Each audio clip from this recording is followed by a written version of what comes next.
succeed. What are you going to do next? Wake up, Artyom, wake up! Great, he's coming to. Put the light away, you're blinding him.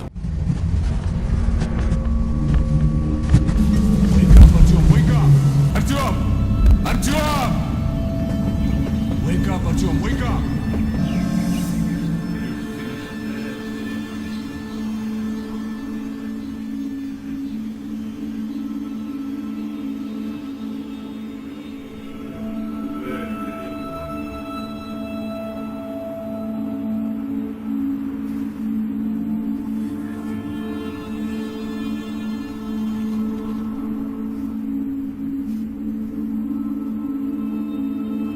I don't know whether I was right or wrong.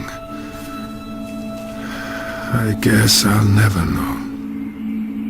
But I made it. And I guess I should be thankful for that.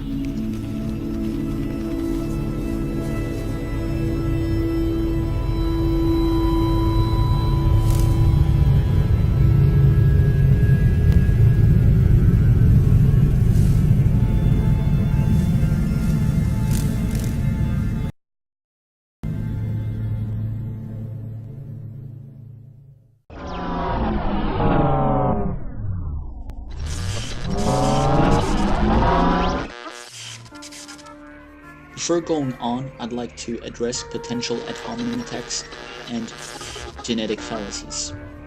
The truth value of statements and evidence is a secular from the messenger.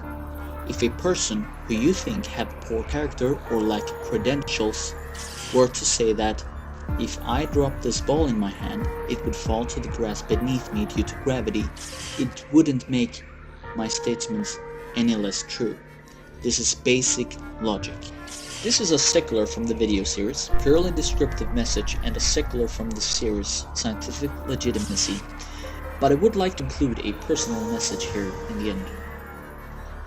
I think there's a current danger for the white race, that their hardwired implicit racial attitudes and their implanted implicitly manifested cultural ideas are creating a dangerous cognitive dissonance. The danger is that they do not explicitly embrace their hardwired implicit attitudes like other groups do, that they are disorganized, much to their groups and individuals' dismay, expense, or downfall. They don't explicitly think racially and assume others are like them. I think that because they can't imagine that for themselves, they also can't imagine that others behave that way. But this is a failure of imagination. And it is very dangerous. You have already been used, and most people know that you're all weaker because you are divided and disorganized. The white man's world, we feel, is coming to a close. Important organizations will go on to become lawyers and teachers and doctors and members of the U.S. Senate to replace those old white men.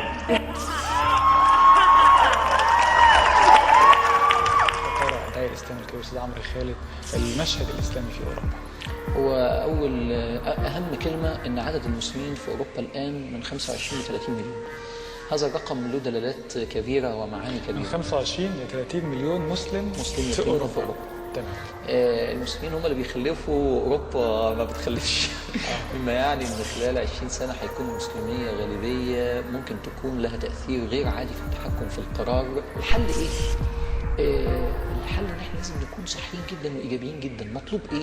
مطلوب ان المسلمين في اوروبا 30 مليون يتغلغلوا ويعرفوا المجتمع الاوروبي والغربي قد ايه المسلمين محترمين وناجحين. دول كلمتين السر. انا محترم وناجح.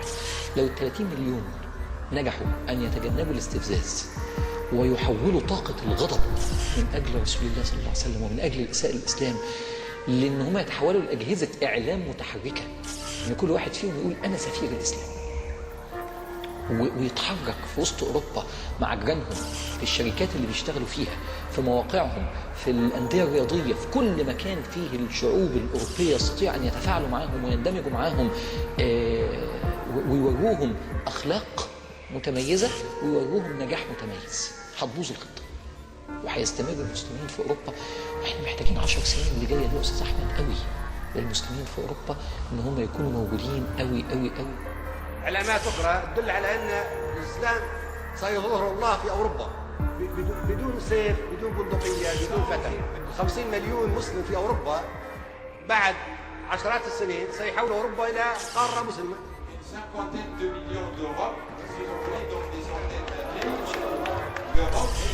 من الضروري أن يكون الفتح بالسيف.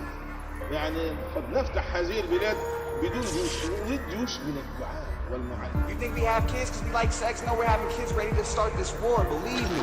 I got another one on the way. She'll be strapped up ready for you. Come get it. Come get it. Come knock on my door and see what happens. The white man's world, we feel, is coming to a close. European man is basically on his way out anyway. The time is at hand for the white man to pay for the crimes of your forefathers. Are you saying arrogantly as a white man that we should not be angry? You know justice. What do we want? When do we want it? All right. We're not going to stop. Give your hand up.